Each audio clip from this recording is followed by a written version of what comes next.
Status Update, Youth, Dr. Worsley. Good afternoon, Mr. Chair, members of the board, Dr. Casey, Mr. Minks. I'm going to invite our friends to come on up to the table and join me at this time, if you will. We have a distinct honor today of coming back. It's been about 2 years since we talked about the nonprofit partners in terms of our youth for Chesterfield County. And we are very proud to have them back with us today. I think, Jody, that you were just starting here at Chesterfield County the last time you were here before the board. So we do have Jody Alexander, CEO of the YMCA, that's here with us today, along with Lisa Ramirez joining her as well. Also, we have Ashley. I almost forgot your last name, Ashley Hall. Ashley Hall from Community and Schools, and absolutely. And also we have Warren McCrickard here with us today from Boys to Men. We're very happy to have them here as they are going to walk us through some of the great things they've been doing over the last couple of years since the last time you perhaps seen them. And Warren, I don't think you've been to the board before to present, so it's going to be a great treat to see all the great things you have going on today as well. But what you are going to see in their presentations is a very, very common theme that they certainly have in common, and that is working with the great youth that we have here in Chesterfield County. And I'm very pleased to see our Deputy Superintendent of Schools, Dr. Lisa High, is here with us today as well. And I'll be remiss if I also did not give a shout out to Pal. I know Pal is going to be presented in the police chief's update. We have Sergeant Joey Kirsten that is here with us today as well, and I'm very proud board member of PAL, along with our Mental Health Support Services Director, Kelly Freed.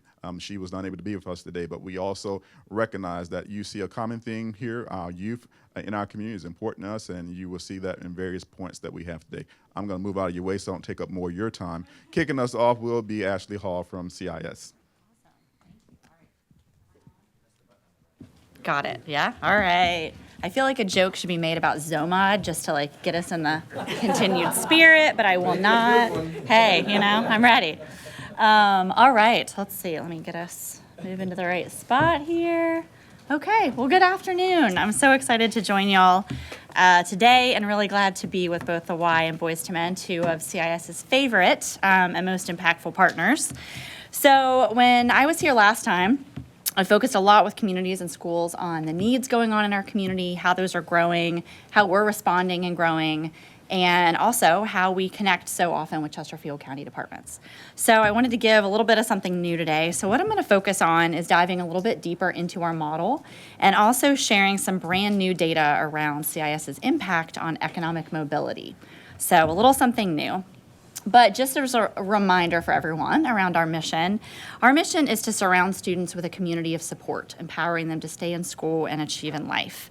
We're a nonprofit, but we're unique in that our site coordinators work full-time directly in high-need schools to identify challenges that students are facing either in school or out of school, and really coordinating with the amazing staff at CCPS, but also incredible community partners to make sure that we can implement programs and provide interventions and any outside resources that are needed to make sure our students can be successful. We're about breaking down those barriers for kids.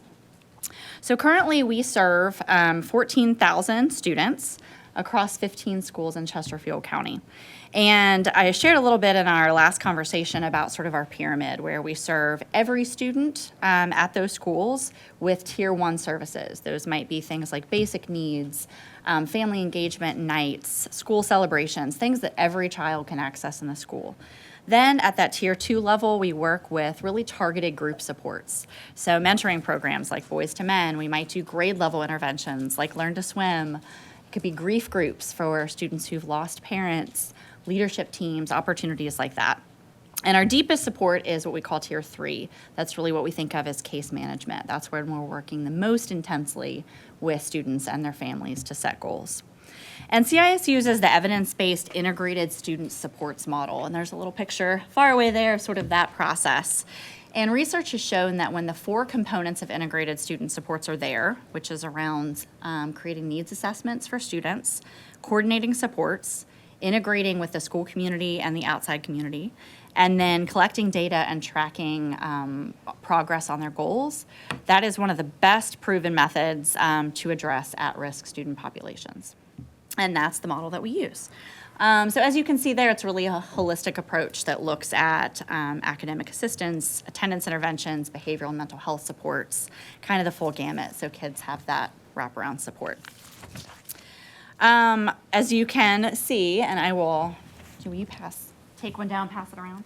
Our impact reports, we've got some great data to share around those big indicators of dropping out. And I urge you to take a look, and there's some great stories of students in there that really are the reflection of the data. But if I could leave you with one stat to remember, it's that when CIS of Chesterfield was present, 98% of students stayed in school. That's really incredible, especially when you think about we're working in some of those hardest to serve schools with kids that are bringing a lot of challenges to the table every day.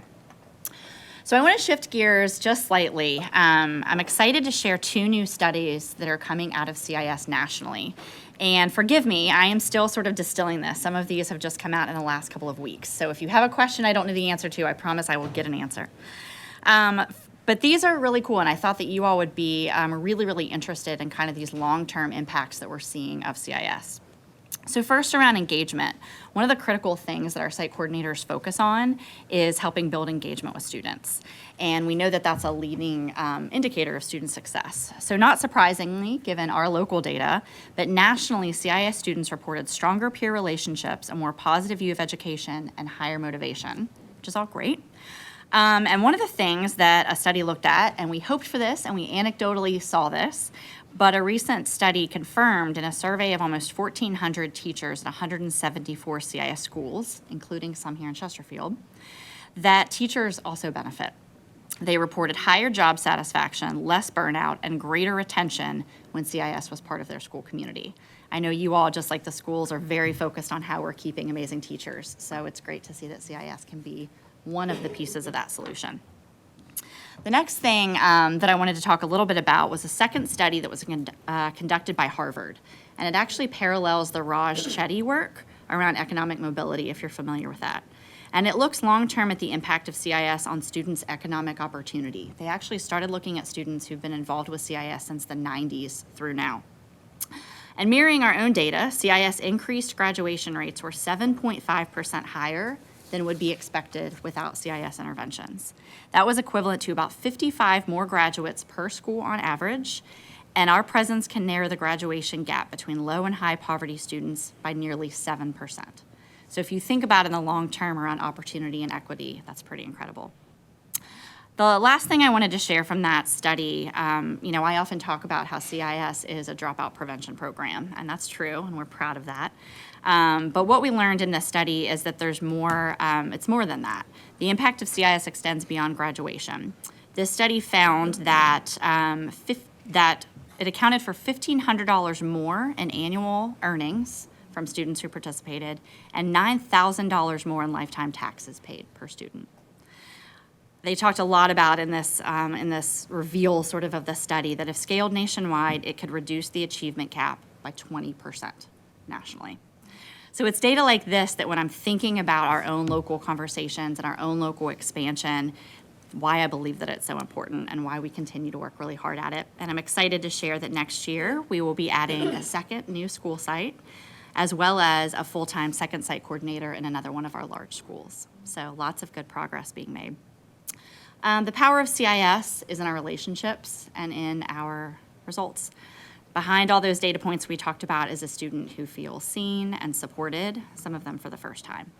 So, we're not just helping kids stay in school, we're helping them build a brighter future. And we can only do that with support from Chesterfield County, from CCPS, from our Board of Supervisors. So I appreciate the opportunity to share all this great news with you. Thanks. I don't know if we want to. I'm like, are we continuing? Are we pausing for questions? How do you want? Yeah, I'm happy to answer. Yeah. Isn't that great? One of their Halloween events at Ettrick. Okay, sounds great. I just learned quite a bit there, so I'm super excited to get a little bit deeper with all of that information as well. Good afternoon, and I'm hoping that coming to you today that I know a little bit more than I knew the last time that I was here, so I very much appreciate the invitation. So here we go. So I want you to look at the very bottom of that, where the why is your place to thrive. And I want you to consider what that word thrive means. And we've been doing a lot of studying of what that is. It means to flourish. It means to have your physical needs met, to have your social needs, your emotional needs, and to be connected to caring people in a caring environment. And much like Ashley was sharing, our work is really focused and aligning to the region's work on creating access to opportunities that help people to thrive. And what the outcome of that will be is that we have economic mobility, that we have a region of people that care for each other, and that we've got all the chance to flourish and to thrive. Wanted to give you a little bit, you probably know this probably even better than I do, but these are our main locations, actual physical buildings that we operate within Chesterfield County. So you can see we have 4 main YMCA locations. We have a 100-acre camp, as well as in the Greenlee community, we have a learning lab reaching that community as well. Of the 230,000 lives that we interacted with in 2024, just under 55,000 of those were in Chesterfield County, and almost 18,000 of those were youth. Our main way of reaching people is through our programs and our services that are intentional. We call them programs on purpose. They are for very specific reasons, for skill building, as well as connecting communities and creating communities. We're also very proud of the fact that through these locations and reaching people, that we raise and put more than $1.7 million into supporting and lifting people, so that there isn't a financial barrier to being a part of a program or a part of a membership with the YMCA. So just a couple of weeks ago, we had at our Camp Thunderbird, we had 475 dads or adult male caregivers with their daughters and sons doing adventure camping for an entire weekend of just creating memories and that relationship building. So what is our vision? When we're thinking about thriving, we're thinking about creating, and everything that we do, sure, you're going to learn how to swim, you're going to learn how to play basketball, hopefully you're going to get healthy, through a wellness class or a fitness class, but we are very intentional in creating achievement and relationships and belonging. So because I'm old, I'm going to put my glasses on, and I'm going to read you a very, very quick story that's coming out of our Swift Creek YMCA that really demonstrates in action what this vision is.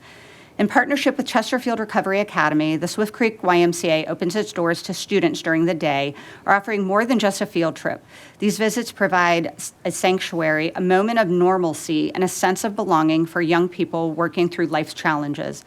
At the Y, these students are treated like full-fledged members. They have the freedom to shoot hoops, lift weights, or simply relax in the lobby, engaging in many meaningful conversations with peers, staff, and community members. It's a space where they are seen, heard, and valued. What began with quiet, hesitant visits gradually transformed. Students once arrived with their heads down. They now walk in with smiles, greeting staff by name, and sharing laughs with fellow members. This partnership is more than access to a facility. It's about restoring confidence, fostering connection, and reminding these young people that they are part of a caring, supportive community. Our work is focused on changing lives through impact areas. So when I talk about programs on purpose, we are very focused on advancing whole health. That points right back to our mission, advancing whole health through spirit, mind, and body. A lot of people think of us as the body part, but we feel that mental well-being brings all of those things together. And so looking at our community, we work to devise and put programs together that meet all of those needs.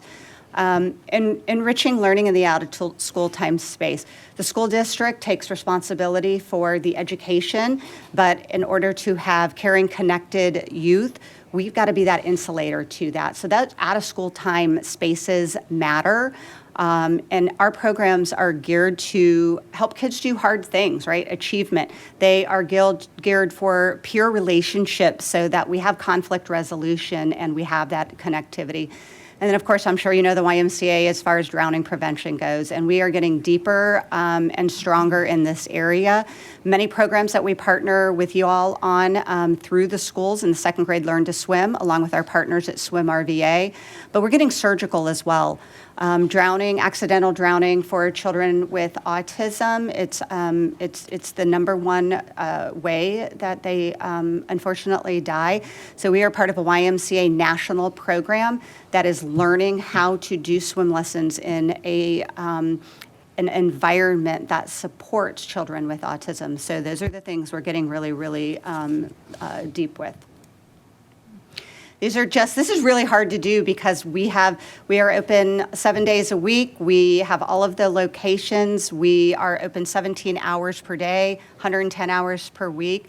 And we've got a lot of things going on, a lot of things happening. We are currently making an investment in our Chester YMCA to improve that experience, certainly for youth and for older adults.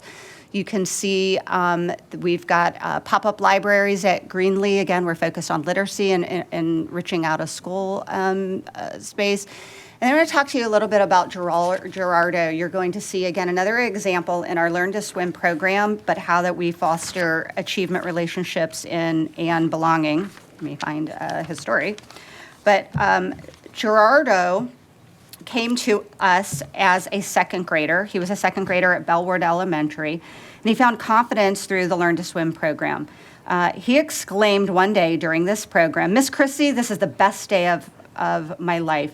He later was able to tell us is because he really felt confidence in himself by learning the skills. Today, Gerardo is a sophomore at VCU, and he's a Chester YMCA lifeguard and swim instructor.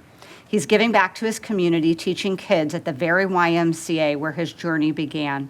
From a young swimmer discovering self-belief to a mentor inspiring others, Gerardo's story is a testament to the power of encouragement and partnership. Those are things that we partner with you all on, and we are so thrilled and excited that there's that ongoing opportunity to help youth in our community experience it for themselves, but give back to others. And I would like to turn it over to my colleague for one quick second as she shares one of our newest signature event efforts in the drowning prevention area. 30 seconds. Yep, So, that's it. And we're done. May is Safety Around Water Month. We are celebrating at the YMCA of Greater Richmond's Safety Around Water Week. The week of May 19th, we'll be offering 1 week of free swim lessons to 1,000 children in our community. We will be doing instruction, dry land instruction at all of our after-school sites and in our child watch areas in every single one of our YMCA facilities.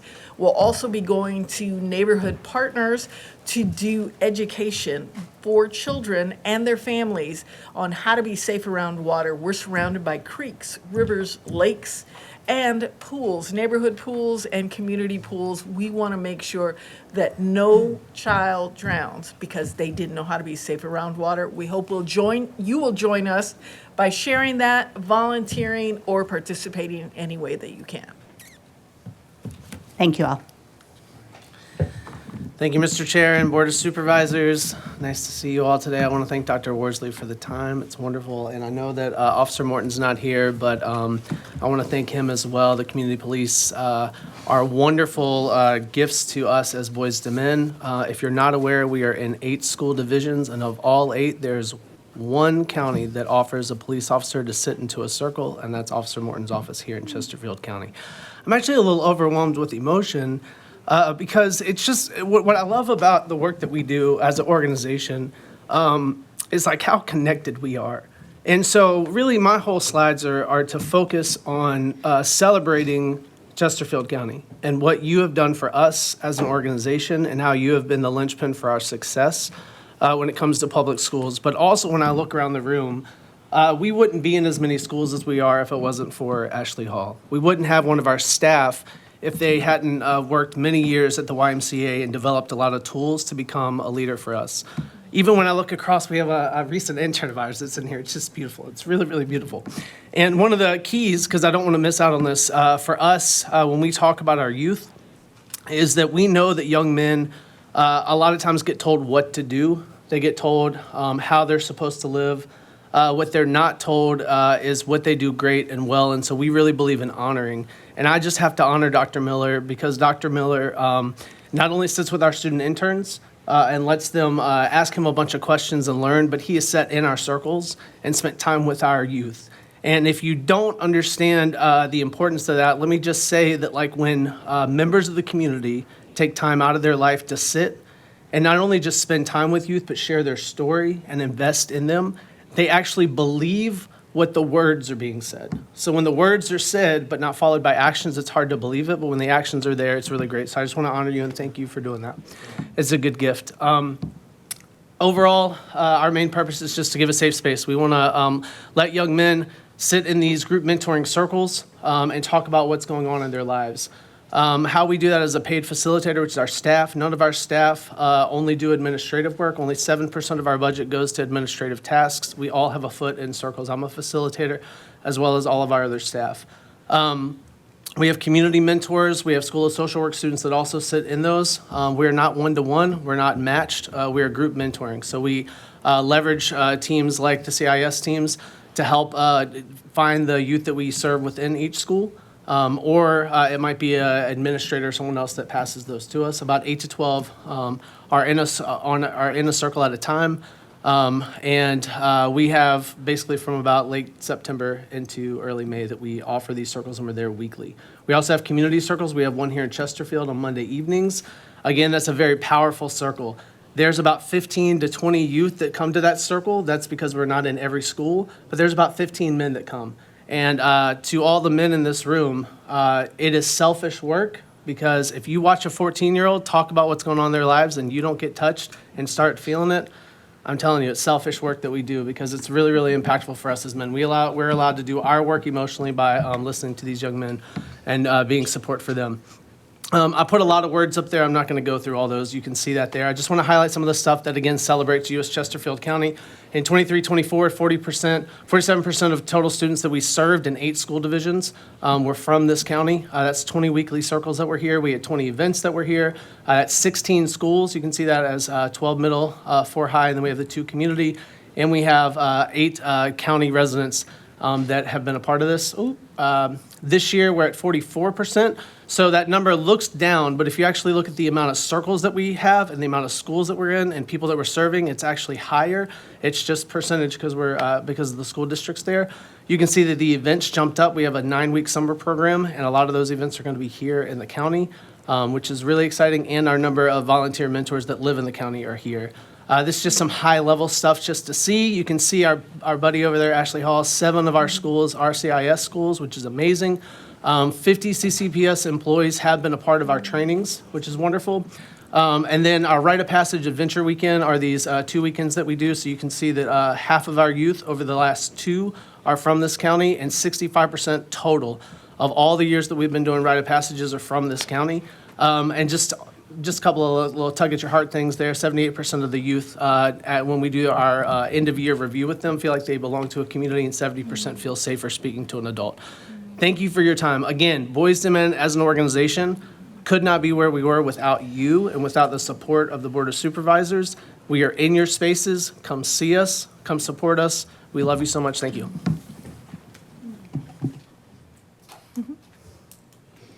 Board members. Dr. Yeah, just a quick comment. I mean, you said it, you put your finger right on it. I mean, walk in there, get to sit with these boys and have an opportunity to really work on your own stuff, which is amazing. Jody, you mentioned about belonging. And one of the things that I walked out of Boys to Men, I was like, Mark, it's just really simple. It's about belonging and acceptance. It's really, if you just kind of boil it all down, it's about belonging and acceptance. And when the boys are there or whatever the work you all are doing, when you're doing that, that's what builds a community. So thank you.